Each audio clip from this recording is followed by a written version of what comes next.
دوستی کے لیے بہت سارے لوگوں کو برا لگ رہا ہوگا، کیا دوست نہیں بنانا چاہیے؟ یقیناً دوست بناؤ، میں آپ کا دوست ہوں، آپ میرے دوست ہیں۔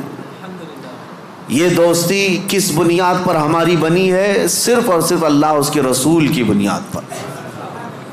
جو دوستی اس بنیاد پر بنی ہو وہ دوستی جنت تک لے جائے گی، اور جو دوستی صرف حرام کاریوں کی بنیاد پر بنی ہے، قیامت کے دن کچھ لوگ تو بیچارے یوں ہی جا رہے ہوں گے دوزخ میں، وہ کچھ کیے نہیں تھے، وہ یوں ہی جا رہے تھے۔ کیوں؟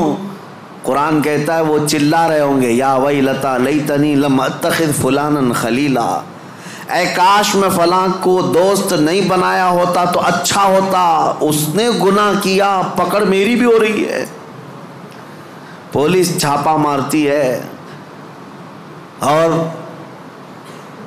جو گناہوں میں ملوث ہے یا غیر قانونی کاموں میں ملوث ہے اس کو تو دھر دبوچتی تو ہے ہی ہے، لیکن پھر کنیکشن دیکھتی ہے کس کے ساتھ، یہ کس کے کانٹیکٹ میں تھا، پھر ٹریک کیا جاتا ہے، کہاں ٹریک کر کے اٹھاتے رہتے ہیں۔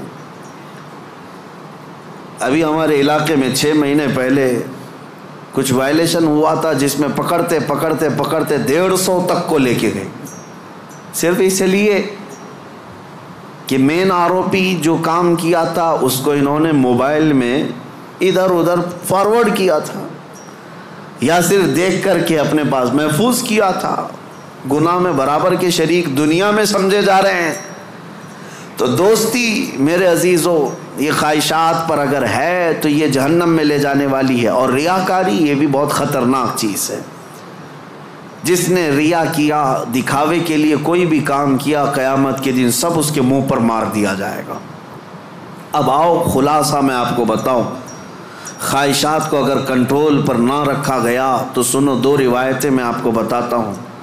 اگر انسان اپنے خواہشات کو کنٹرول میں نہ کیا تو وہ جانور سے زیادہ ذلیل ہوتا ہے۔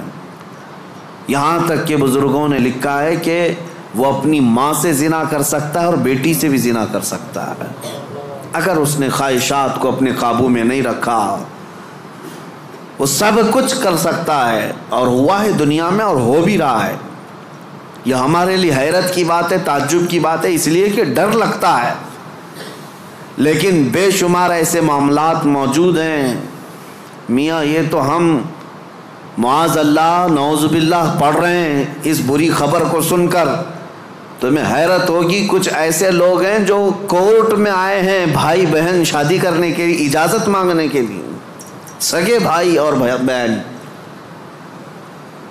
اور اتنا ہی نہیں بلکہ عرب ممالک میں خود ہو کر کے آیا، کئی گھروں کے اندر یہ بے حیائیاں موجود ہیں۔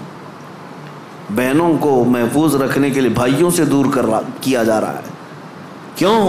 خواہشات پر کنٹرول نہیں، انہیں ڈر ہے اپنے سگے بھائی سے، اسی کی ماں سے پیدا ہوا بھائی، اس سے خاتون ڈرتی ہے۔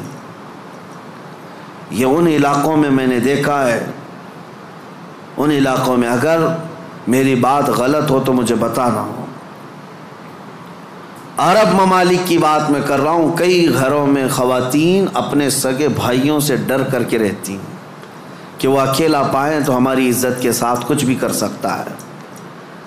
اللہ کی پناہ، یہ کب ہوتا ہے؟ جب خواہشات کے گھوڑے کو آزاد کر دیا جائے۔ یہ کبھی قابو میں نہیں آئے گا، یہ کبھی قابو میں نہیں آئے گا۔